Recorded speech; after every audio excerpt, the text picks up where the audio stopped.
Hey, so guys, I'm Maxine here, and I'm going to be showing off 2 deck techs instead of 1. The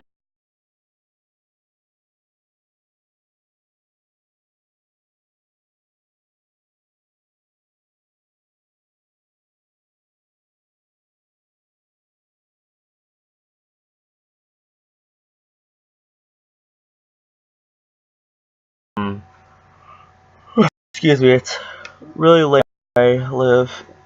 While I'm recording this, so just stick with me here. But anyways, I want to prove them wrong, so you guys comment and on Twitter, however way you want to reach me, you vote and tell me what deck to proxy up and use, and next week I'll proxy it up and try to get this kid to play again. I'll watch him crash and burn and fall. A lot of fun stuff. Let's get into this. First deck I'm going to show is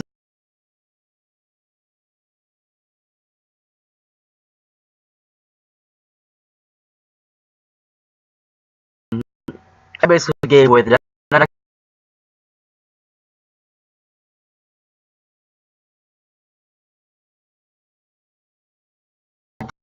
He's a 3/3.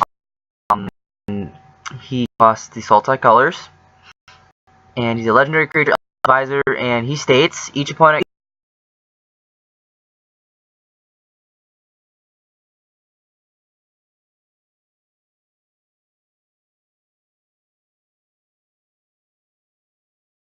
What Leovold says against this kid is whenever he casts a spell or uses an ability, doesn't target me.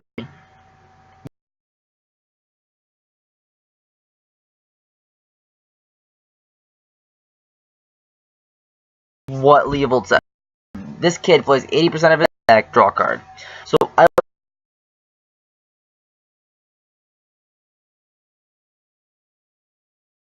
both his turn and my turn.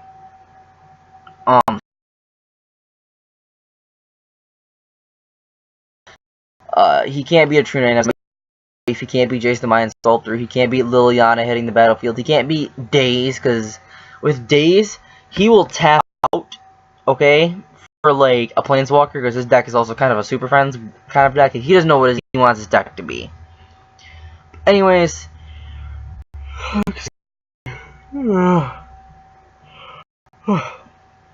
if I can get him to tap out to play his Elspeth or tap out to play as a Johnny, I can go, alright, yeah, bounces out Daze. Game over him. Because I can untap, draw, swing with for everything else, whatever, and kill him. Now, the deck is made to be more control-based than actually, like, you know, poke you, trying to win the game. So it's not perfect. The sideboard, Golgari Charm, because he has a little bit of a token engine. So if I can go Golgari Charm on his end step, I can throw his token engine away. Diabolic Edict, in case his big stuff becomes a bigger threat than I think. Same thing with Damnation, a way to beat that. Single,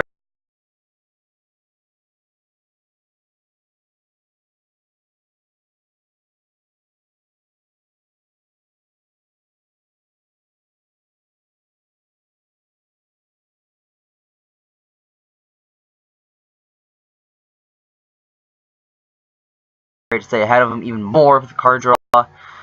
GTA, because it's friggin' GTA. And Grafdigger's Cage, because he has a little bit of interaction. Now the next deck, is pretty sweet.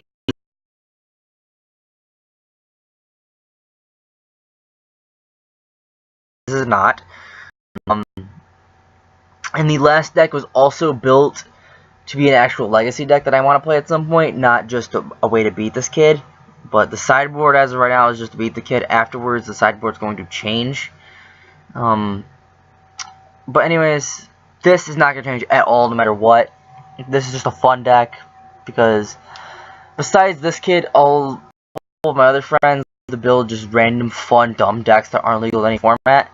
So I want to build this for that purpose as well. But it's first going to be to beat the hell out of this kid. So Jeskai Countertop, it's a Miracles deck that's based around Counterbalance and Sensei's Divining Top, hence the name Countertop. I think the name's kind of cool. I don't care if you don't, but I do. Sideboard is, you know, not just to beat this kid, like I said, but to beat all the other weird, wacky, fun decks that aren't in any format. Base blood. There's no wastelands in this one because of the Blood Moon, which kind of makes sense. The kid can't beat a Blood Moon to save a life, so. Anyways, Caracas, if I can keep him off Delirium, which I can within the sideboard, is, what's it called? Ishkana, basically useless. If he doesn't Delirium, but he casts Ishkana anyways. Again, Ishkana on away. Bounce the Caracas goodbye, and now I gotta just, like I said, keep him off Delirium. Sensei's Divining Top, which is basically Ponder. But you don't know what I'm talking about at all. Here's what top does. I pay 1 Ponder, and then I draw a card. So it's, like I said, it's quite literally Ponder, except instead of shuffling my library, I top on top of my library. I can draw top again. This isn't really much of a highlight card, but against this kid it is. Swords to Plowshares. He will be gaining a lot of life off of Swords to Plowshares. However, can remove his big threats, that life gain doesn't really matter because he also is a bit of a life gain deck as well. But if I can keep him from putting his threats down, Swords to Plowshares is actually a very, very, very good system because he can have 58 life, but if he has no threats in the board, 50 life turns into 0 like that, and it's crazy.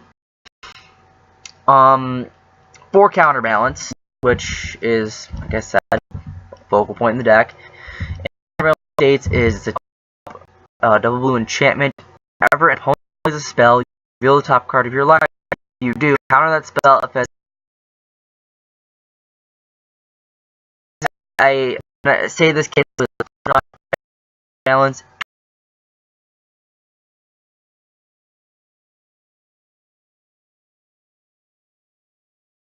Top is because I can activate Sensei's Top in response to my Counterbalance trigger. So then I activate top, and say the kid plays,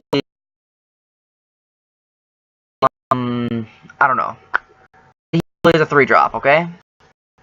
He plays Murder. So he goes to play Murder. So, Counterbalance trigger. I will respond to the trigger by playing top, or by activating top. So I activate top, look at the few cards.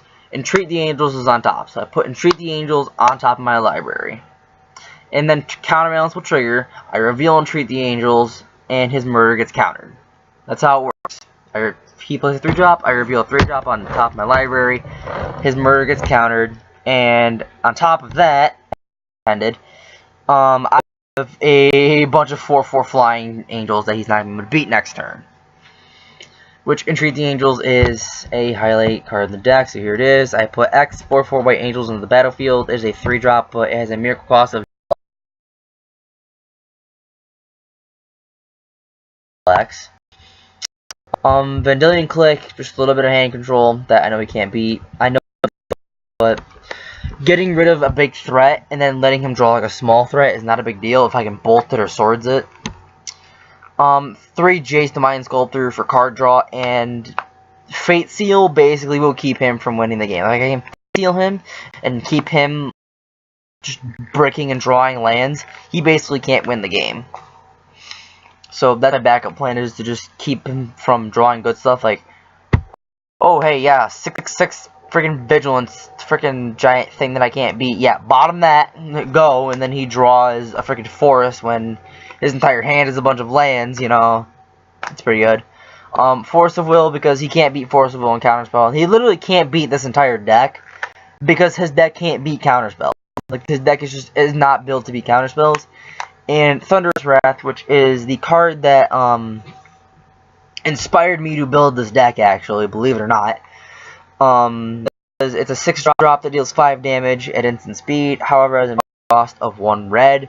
So you hit that with top,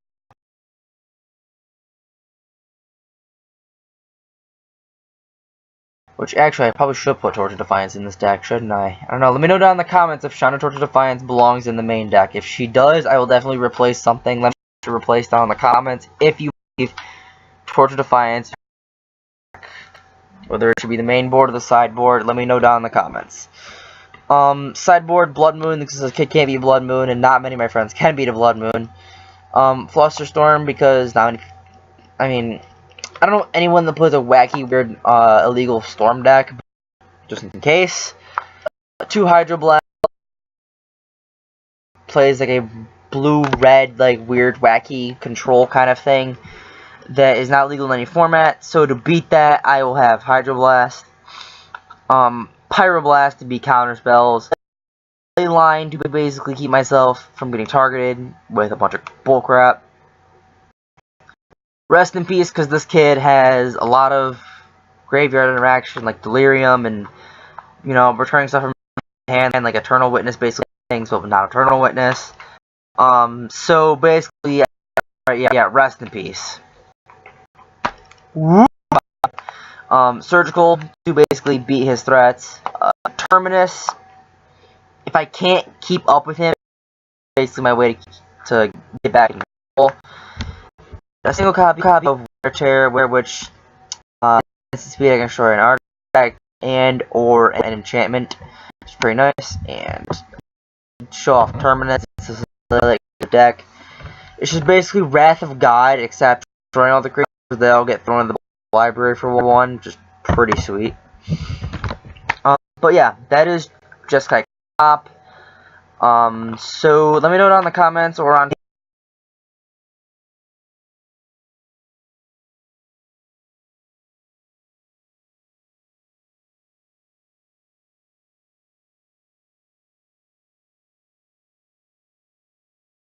in one, which will not one exact week, but